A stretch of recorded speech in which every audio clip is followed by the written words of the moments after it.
Hello guys, this is the Elite Gamer here, with my first episode of a new division to my YouTube channel called Special Book Reviews. And in this episode of Special Book Reviews, I'll be reviewing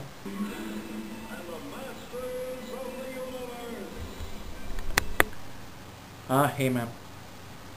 He-Man and the Masters of the Universe was the greatest cult phenomenon in the 1980s, which not only had a toy line as long as my arm by Mattel, but also ended up having a cartoon series by Filmation, which ran for approximately from the years of 1983 to 1984, and which had approximately 65 episodes each week. And that wasn't the only thing Masters of the Universe gave us. They also gave us this obsolete classic collection, which is the Masters of the Universe Ladybird book collection. And you can just plainly tell from the first look into this book in general that the people who made this drew and made a lot of additional inspiration from both the Mattel action figures, like what Skeletor looks like, and their Filmation counterparts from the cartoon series. As an example of what I'm saying on the Filmation line from the series, the actual cartoon show, okay, so here's a photo of He-Man like with a sheath on his back, just like he does in the cartoon show. Whereas in the actual book, he has just a little thing like that to keep his sword in when he's not using it.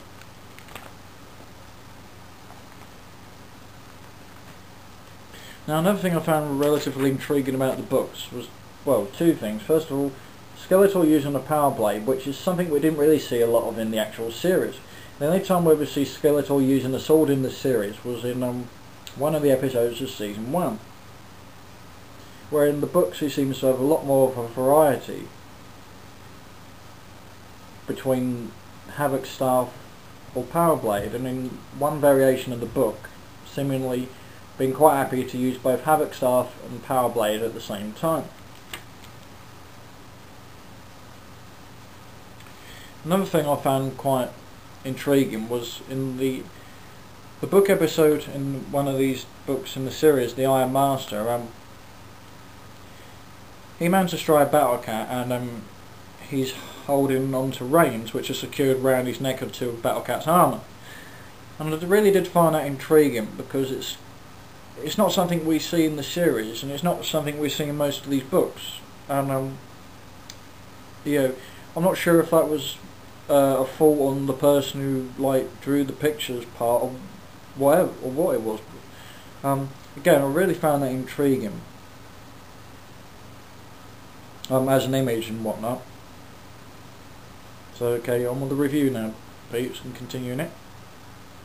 Now, my favourite book in this series was He-Man Meets the Beast, where this is basically what happens in this book.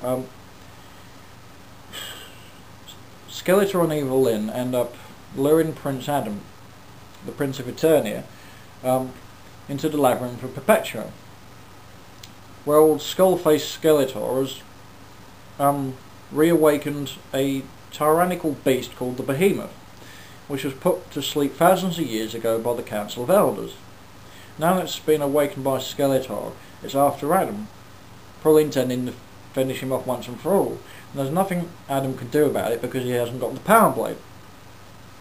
All seems lost when Orko finds him, and then with one accord he transforms to He-Man and sends this Budinsky beast about its business. So yeah, it was a really good book. This was, both in the legacy of this series and other ones as well, which I really enjoyed.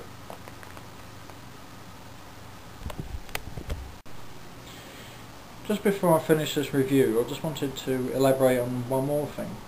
Now, it goes without saying that most of these books, or all of these books, had a lot going for them.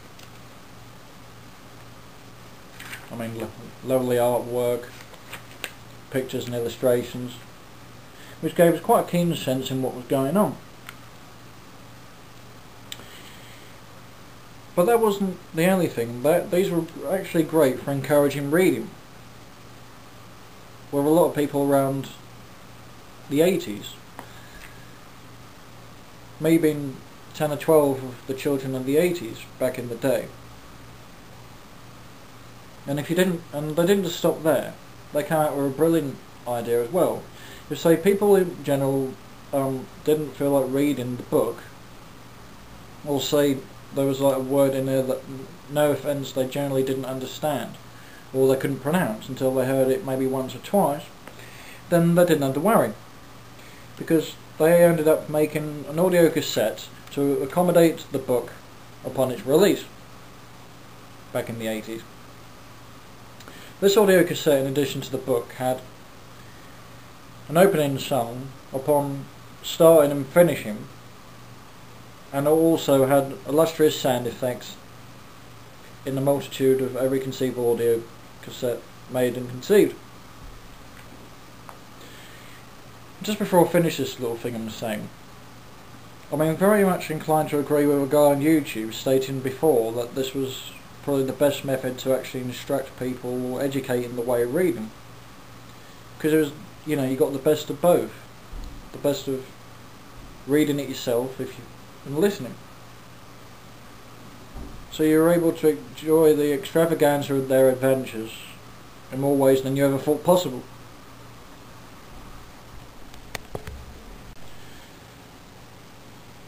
So after due consideration, I'm going to give the Masters of the Universe 80s